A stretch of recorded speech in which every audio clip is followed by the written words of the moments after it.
Hey, welcome to my new thing, which I'm calling John Draws and Says Stuff. I haven't had time to put a little cool video to it, so I'm going to write it, and at the same time sing it. So, John Draws and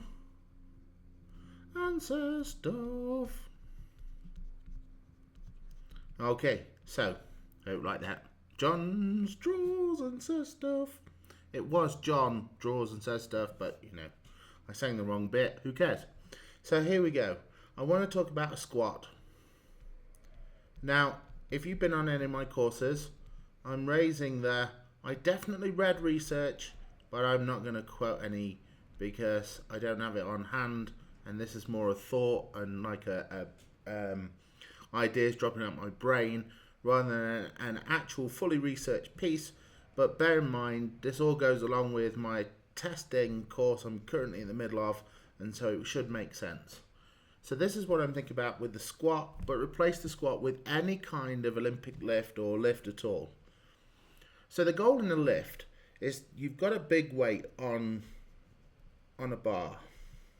And the idea with a big weight on a bar is to efficiently get it down to a point and then back up. Now, to do that, you'd really want to take the shortest route possible. So the shortest route possible would be that, straight down. And a bad route would be this, potentially. And so what people say is, don't take that route, don't take this route, or that route. Take the straight up and down route, and that will work best for the bar because the amount of force required equals smaller than all of these. So we'd say, squat, bar up, bar down, most efficient route. So then let's take the human. And I said train the human a while ago, and then I've noticed it everywhere, so I must have stolen it. But if you train the human, what would be great is if you had a symmetrical human, and by symmetrical, let's think this. Think structural, but don't just think structural. Think also central nervous system, so that how we work, how we get down this route, and that'll take you there. So if we have a symmetrical human, then the most efficient way for the symmetrical human to lift that weight would be straight up, straight down, because it would require less force in total, and as a perfectly symmetrical human that bends this leg at the same time as this leg, and this knee, and this knee, and this ankle, and that ankle, if you do all that, then the coolest thing about that, in my opinion, is that you'll be very good at squatting. And people will look at you and go, look, if you follow the route of the bar and the route of the individual, you're very good at squatting. Right. Now let's imagine you had, just for example, something common, like you didn't have an equal force in the middle of your body. It was over to one side just because of the placement of organs. Then all of a sudden the central nervous system would have to compensate for that in terms of knee, ankle, knee, hip, keeping the spine still, and whatever else you want to coach in order to allow that symmetrical drop. Now let's imagine this. Let's imagine that structurally you aren't even. So let's think your origin insertion and the muscles on one leg is different to the other leg. So again, the central nervous system has to cope with that. And then maybe the mid-range where you get most power on one leg is different to the other and different joint by joint. And again, to get that central movement that's good for the bar requires a lot of central nervous systems or, skill, ability, experience to deliver that. And maybe the strongest route for you is through a wiggle or down to one side, and you produce so much extra force in that it negates the fact that up down is the best thing for the bar. So if you squat off to the side, you can lift more.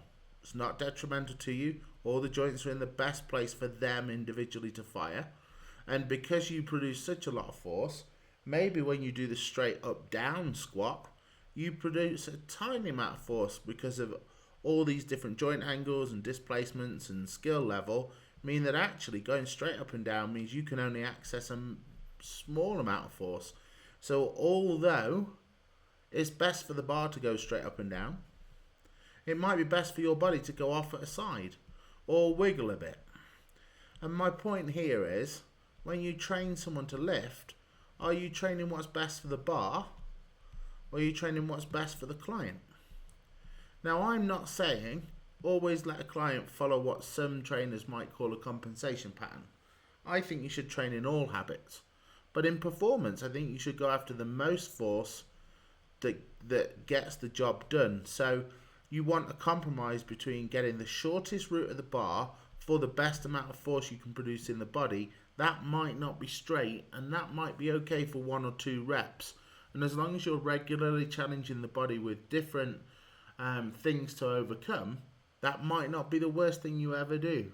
Unless you compete in this thing and then you get disqualified because the bar didn't follow the best place. And so what I'm trying to say to you is, train the individual, don't train the bar.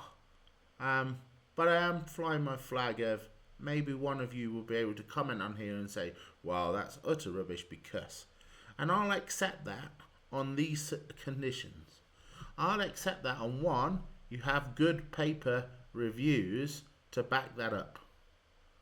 And so that can't include things such as, my guru said, look at my results, wow, my clients did really well.